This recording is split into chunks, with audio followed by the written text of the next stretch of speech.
Bonsoir et bienvenue à la une de cette édition de 19 heures. À partir de demain, vendredi, la Tunisie sera confrontée à une vague de chaleur intense selon l'Institut national de la météo. La Tunisie franchit une nouvelle étape en matière d'inclusion des personnes en situation de handicap. L'OMS lance un appel à la communauté internationale afin que les pays accueillent des patients en provenance de Gaza. L'armée française met fin à sa présence militaire permanente en Afrique de l'Ouest et centrale. L'île de Djerba sur le piédestal, à l'instar de tous les étés, le taux d'occupation des hôtels est de 90%. À partir de demain vendredi, donc, la Tunisie sera confrontée à une vague de chaleur intense. Selon les prévisions de l'Institut national de la météorologie, les températures dépasseront largement les normales saisonnières, atteignant jusqu'à 46 degrés dans certaines régions de l'intérieur. Même les côtes, généralement plus tempérées, verront le mercure grimper au-delà des 40 degrés. Ce phénomène, qui devrait s'étendre au moins quelques jours, s'inscrit dans une dynamique climatique préoccupante marquée par la multiplication des épisodes caniculaires. Cette vague de chaleur est provoquée par un dôme de chaleur d'origine saharienne, un système anticyclonique qui piège une masse d'air chaud et sec au-dessus du territoire tunisien. Face à cette situation, les autorités appellent à la vigilance. Le ministère de la Santé recommande de rester à l'abri entre 11 heures et 16 heures, de s'hydrater régulièrement, de porter des vêtements légers et de surveiller les enfants, les personnes âgées et les malades chroniques. L'Asteg, pour sa part, se prépare à faire face à une forte demande en électricité en raison de l'usage massif des climatiseurs, avec le risque de surcharge ponctuelle du réseau.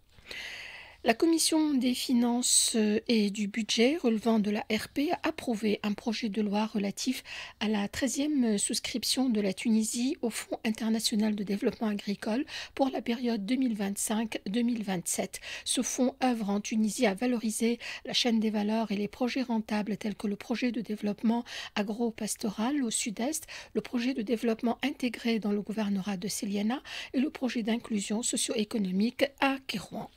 Dédié aux nouveaux bacheliers, les journées nationales d'information sur l'orientation universitaire ont démarré ce matin et se poursuivront jusqu'au 19 courant à la Cité des Sciences à Tunis. S'exprimant lors d'une conférence de presse tenue en marge de ces journées, le ministre de l'Enseignement supérieur a indiqué que le nombre de nouveaux bacheliers s'élève cette année à 76 178, enregistrant une hausse de 1801 élèves par rapport à l'an dernier. 78 000 postes sont disponibles dans les différents établissements de l'enseignement supérieur, toutes sections confondues. Et pour la prochaine année universitaire, le ministère prévoit également d'octroyer plus de 179 millions de dinars sous forme de bourses et prêts universitaires, dont plus de 163 millions en bourses et 1 million de dinars en prêts sociaux.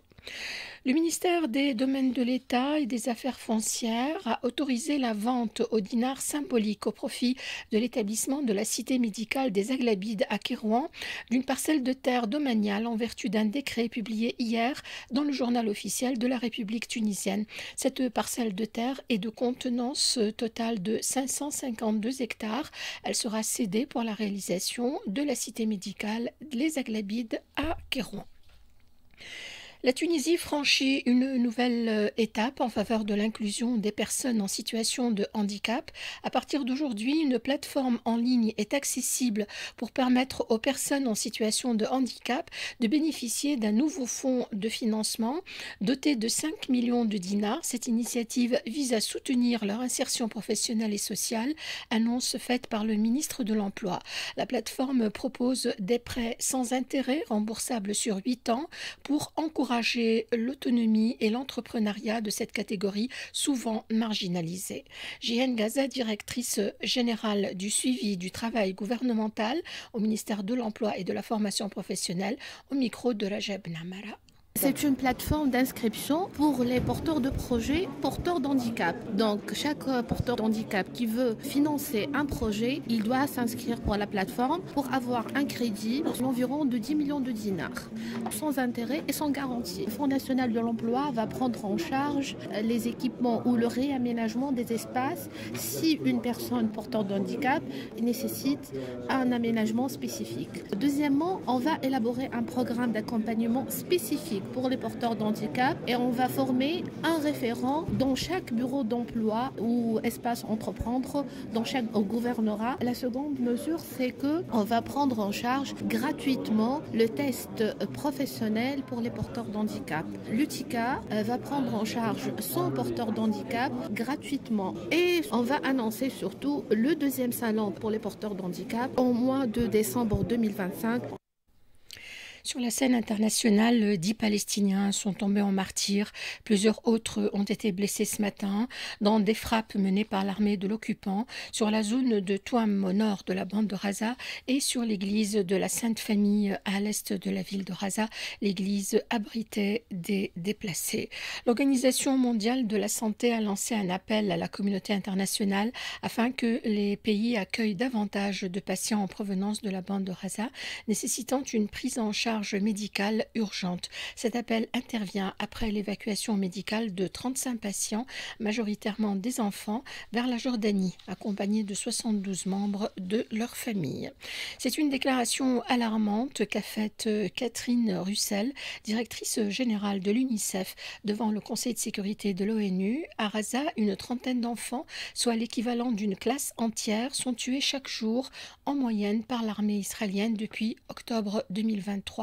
Imaginez une classe entière d'enfants tués chaque jour pendant près de 2 ans, a-t-elle dit. Ces enfants ne sont pas des combattants, ils sont tués et mutilés alors qu'ils faisaient la queue pour obtenir de la nourriture et des médicaments qui leur sauveraient la vie. Le président intérimaire syrien, disant vouloir éviter une guerre ouverte avec Israël, a retiré ce jeudi ses troupes de la ville, la majorité druze de Souaïda, située au sud, où une ONG annonce un bilan de victimes dépassant les 500 morts.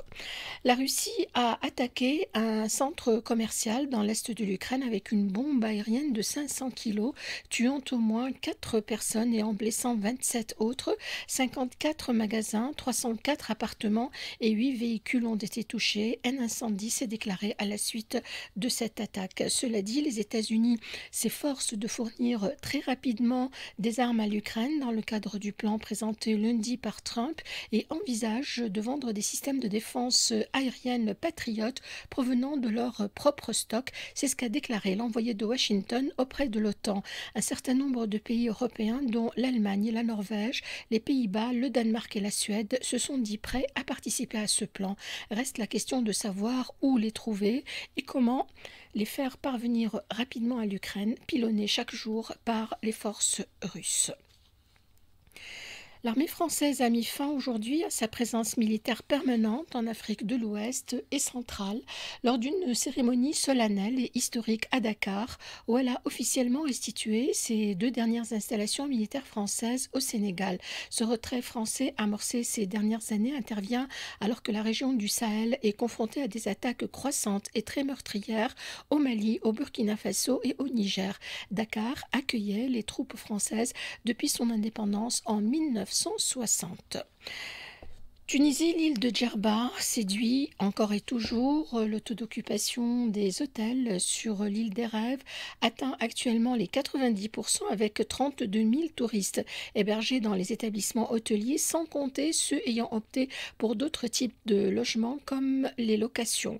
Les indicateurs touristiques de l'année en cours sont positifs et les chiffres enregistrés jusqu'à présent sont en hausse par rapport à ceux de 2019, considérés comme étant une année de référence pour le secteur. Selon Hichem Mahweshi, délégué régional du tourisme à Djerba-Zarzis, 500 000 touristes ont visité l'île durant le premier semestre de l'année 2025, soit une hausse de 18% par rapport à la même période de 2024. Hichem Mahweshi au micro de Ensaf Zeri. quelques 32 000 touristes qui hébergent dans les hôtels de la région, ce qui représente un taux d'occupation de 90% de la capacité d'hébergement exploitée, sans compter bien entendu les touristes qui ont opté pour d'autres formes d'hébergement. Tous les indicateurs sont en vert. Le nombre d'arrivées a atteint 500 000 touristes pendant le premier semestre de l'année 2025, soit une augmentation de 18% par rapport à la même période de l'année dernière. Le nombre de nuitées comptabilisées était de 2 500 000 nuitées, soit une augmentation de 13% par rapport à la même période de l'année dernière. Parmi ces 500 000 touristes, le touriste français occupe la première position avec 140 000 arrivées et le touriste tunisien occupe la seconde place avec 100 000 touristes, d'où l'importance du marché local et d'où aussi les efforts déployés par le ministère du Tourisme pour promouvoir ce marché. Un autre indicateur qui est très important, c'est le nombre de vols programmés entre l'aéroport de Djerba Zerzis et les différents marchés émetteurs qui sera de l'ordre de 5 700 vols entre le mois de mai et le mois d'octobre 2025 en provenance de 16 pays européens et de l'ouest de l'Algérie, de Wahran et d'Alger. Donc si l'activité touristique continue ainsi, le nombre de touristes peut atteindre 1 300 000 touristes à la fin de l'année 2025. 19h12 sur RTCI, c'est la fin de cette édition. Je vous rappelle quelques titres. À partir de demain, vendredi, la Tunisie sera confrontée à une vague de chaleur intense. Les autorités appellent à la vigilance. Le ministère de la Santé recommande de rester à l'abri entre 11h et 16h. La Tunisie franchit une nouvelle étape en matière d'inclusion des personnes en situation de handicap. L'OMS lance un appel à la communauté internationale afin que les pays accueillent des patients en provenance de Gaza. L'armée française met fin à sa présence militaire permanente en Afrique de l'Ouest et centrale. Et puis l'île de Djerba, l'île des rêves, sur le piédestal, à l'instar de tous les étés, le taux d'occupation des hôtels est de 90%. Faisal Heleli, ingénieur son, Rim Trabelsi, journaliste web, ont assuré le direct. Merci de l'écoute. Merci à eux. L'info revient à 20h.